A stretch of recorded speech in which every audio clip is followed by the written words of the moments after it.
How's it going? Dave from Comic Book Investments.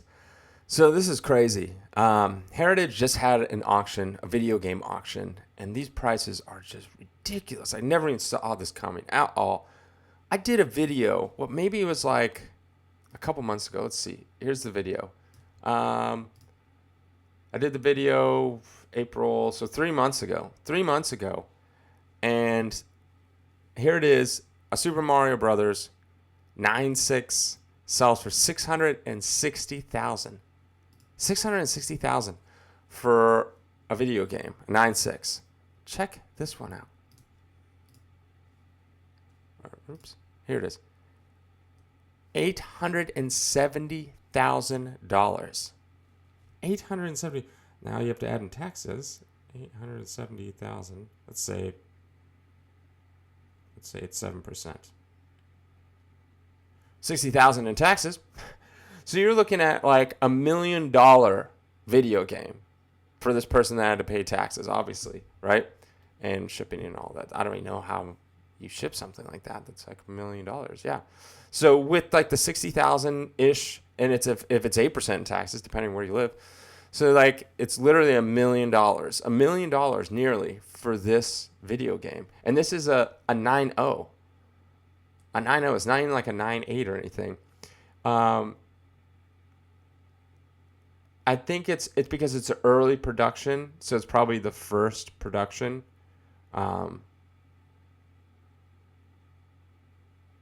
Yeah. So this is like the first production of this video game. I had this video game. But yeah, almost $1 million for this Legend of Zelda thing. And look at some of the other prices as we go through here. You know, you got your Super Mario World, Super Nintendo, a 9.4, selling for 360. That is insane. Just insane. It's a 9.4. It's 9.98. I mean, I don't know how. And here we go. We got a 9.0 Mario selling for 228. Wow. Here's a world champion. Oh my gosh, just the gray cart? Just the card itself. Well, you couldn't get these in the box. 180,000 just for the gray card. I remember watching, you know, I used to watch a lot of like old NES like people that would collect and hunt and stuff like that because I was into that stuff. I only have one game, and I would see people buy this thing for like, you know, like 30 to 50,000. It's like, oh my gosh, who would pay such a price? All this kind of stuff. Now it's like 180,000. Look at this, 156 for Mario Brothers, Contra 150. A later production Mario sells for 144. Link to Past, 100 grand. Mike Tyson, mid production, sells for 84,000. 80. A 9.2 later production sells for 80.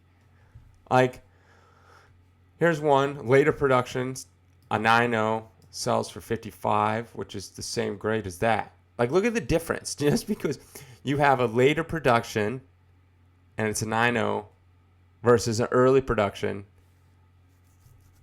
it's like more than 10 times the price. This is insane, these video games. Man, in all these years, stadium events, 30,000. I remember when these would sell for like 8 to 10, and I thought that was crazy. And all these years, your parents, what did they say? Video games rot the brain. They're worthless. Like, stop playing them. Don't buy them. All this stuff. Well, Mom and Dad, you guys are wrong. Imagine if you decided to buy this game, not open it, be a millionaire. Oh my gosh. It's crazy. I used to have a lot of these games. 26 for Super Metroid. That's just like, think about this. This is like a car, a down payment on a house for a sealed video game. It's not even the top. These aren't like the top. Oh, I remember Donkey Kong. Okay, so Donkey Kong Country, I remember it was like 60 something dollars when we bought it new. And I remember going to a video game store and buying that. That's like one of my only memories because I remember it was like so expensive because it was more than the others because it had like, you know, the technology that was in it or something like that. And we also bought it at like a video game store, not like a Target or something. And I remember my dad getting that. I do. And yeah, if we would have just kept it, down payment on a house,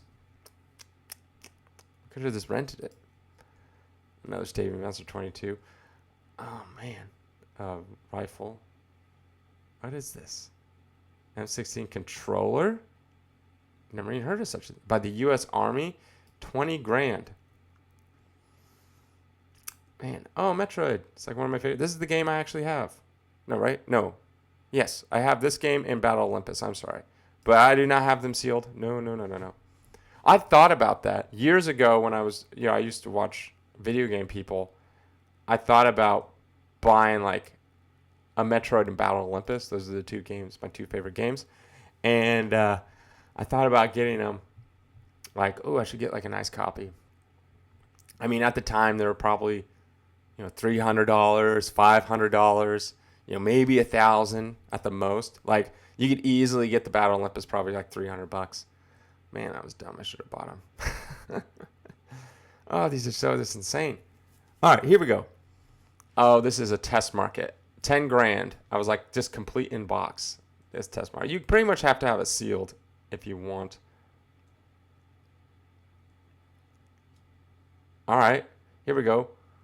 Complete in box, not even sealed. 6 grand. Whew. Like, I thought video games would kind of like die out, but I guess not. First production, complete in box, 4 grand. Man, that's insane. This is all this stuff is just insane. Insane prices.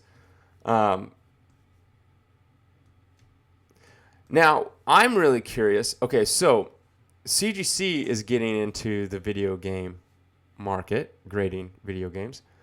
I'm really curious when they start having like their census, because I don't know if WATA has a census. And let's see. Does WATA have a census? WATA video games.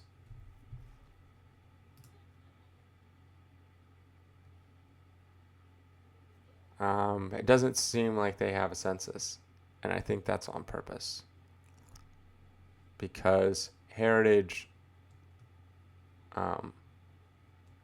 owns them.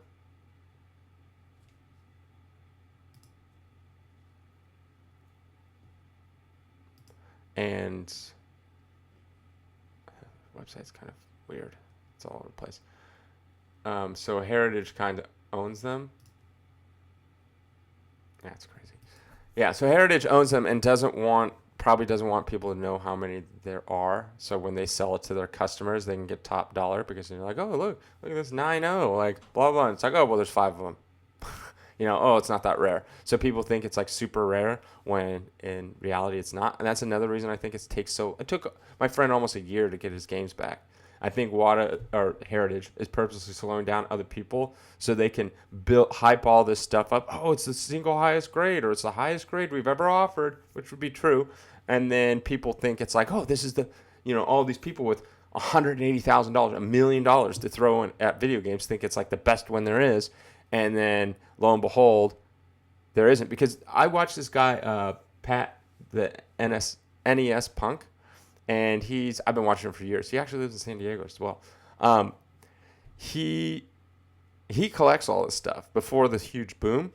And he was telling me about, he was telling the YouTube people, not me personally. But he was telling the YouTube video about that there was this guy that literally just collected distribution boxes and literally had boxes and boxes which had 6 video games in each, completely sealed.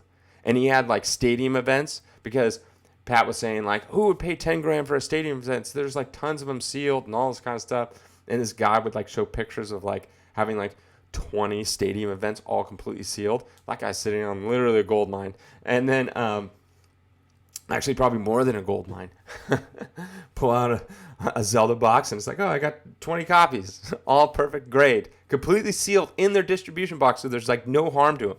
The guy would just go around and just buy these things. I don't know. I don't know. That's what he did. And so I think that the reason why there's no census is because they don't want to show that these aren't actually as rare as people think. And so when, all of a sudden more and more pop up, the price drops. So, yeah, but man,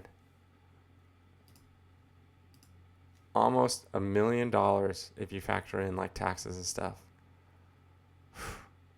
Well, that's insane to me. Yeah, I don't know. Do you guys have any sealed video games you want to sell me? I'll pay you retail price, $59.99. I don't even know what they went for back then. Probably something like $49.99, $59.99. All right. Let me know what you guys think on this. And as always, if you like this kind of stuff, please think about subscribing. It would help me out. And have a good weekend.